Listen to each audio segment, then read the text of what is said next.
नमस्कार साथियों। दून पाठशाला में आप सभी का बहुत बहुत स्वागत है। और आज के लेक्चर में हम भारतीय संविधान की प्रस्तावना को देखने की कोशिश करेंगे और इसके बाद जो इसमें इससे संबंधित क्वेश्चन पूछे गए हैं उसको देखने की कोशिश करेंगे।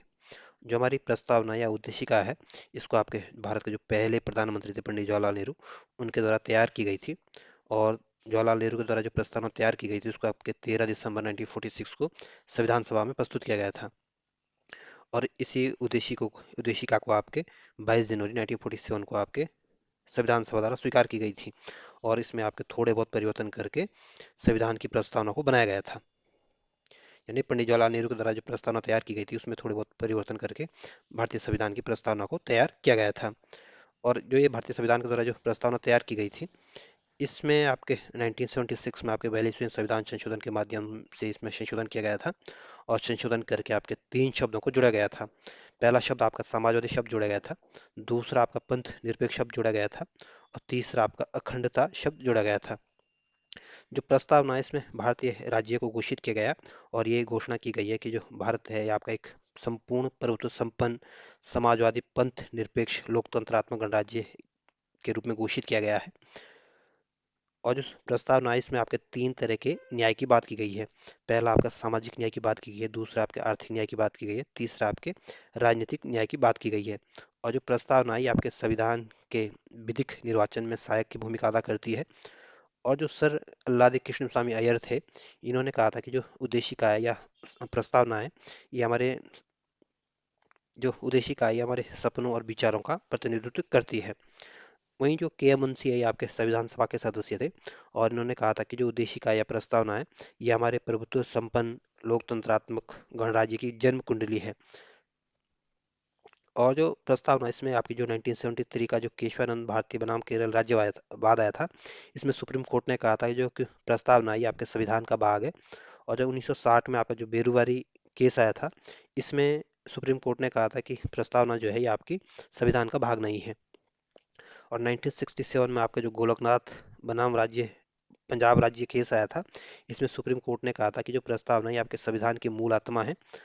और जो 1994 में जो मुंबई बनाम यूनियन ऑफ इंडिया केस आया था, इसमें सुप्रीम कोर्ट ने कहा था कि जो प्रस्तावना है ये आपके संविधान का भाग है, या और कहा था कि संविधान अपंत निरपेक्ष इस संविधान की मूल लक्षण है।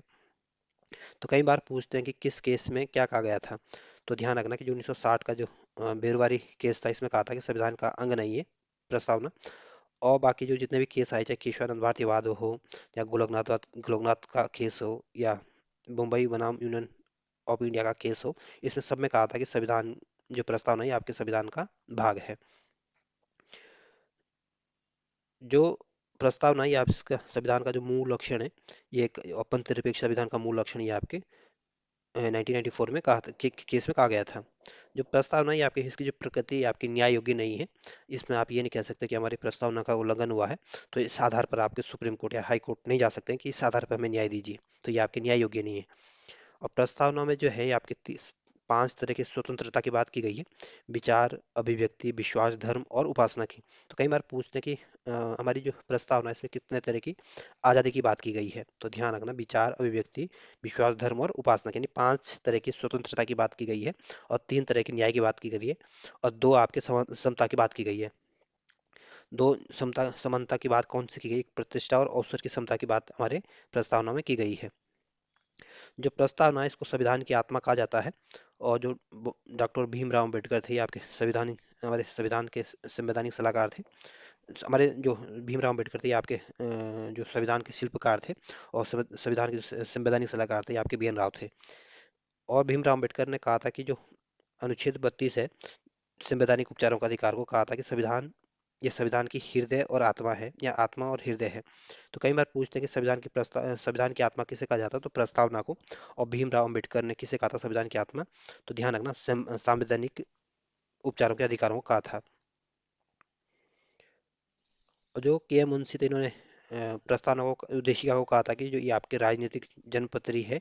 और सुभाष कश्यप जो है इन्होंने कहा था कि संविधान अगर शरीर है तो प्रस्तावना उसकी आत्मा है, और प्रस्तावना अगर आधारशिला है तो संविधान उस पर एक खड़ी अटालिका है।